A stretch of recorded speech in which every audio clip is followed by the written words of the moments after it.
What do you have to say about the alleged Muslim immigrant rape and grooming gangs in Europe?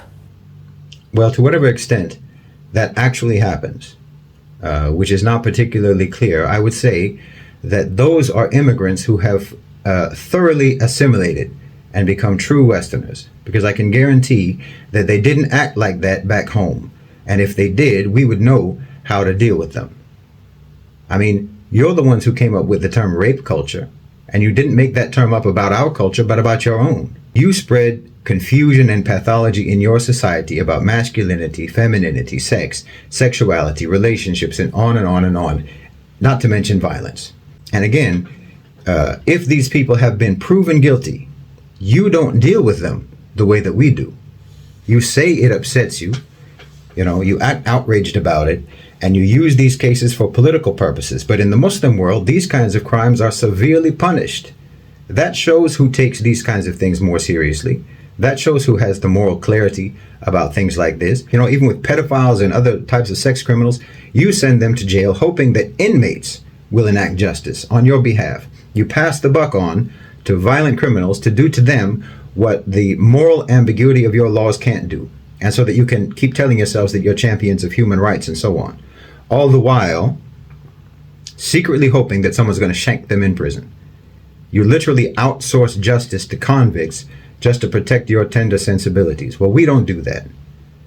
People who commit these kinds of crimes in the Sharia get what they deserve from the courts, because we're very clear on these issues.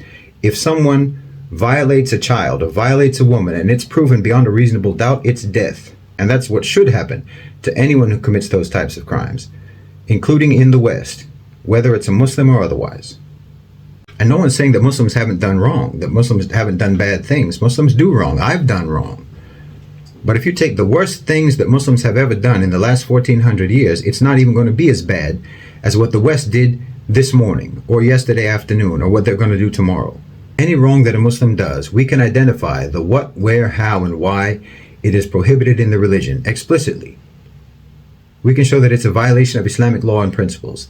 Westerners can't do that because everyone has their own interpretation of both Christian and Enlightenment principles. There's nothing solid.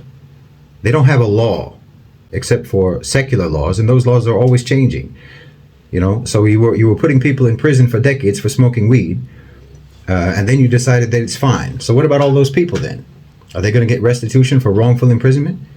Like I said before, there's no consensus in the West about right and wrong. What they think is wrong today, they'll think is right tomorrow, and vice versa. So anyone taking their moral criticism seriously is like trying to determine true north using a windmill instead of a compass.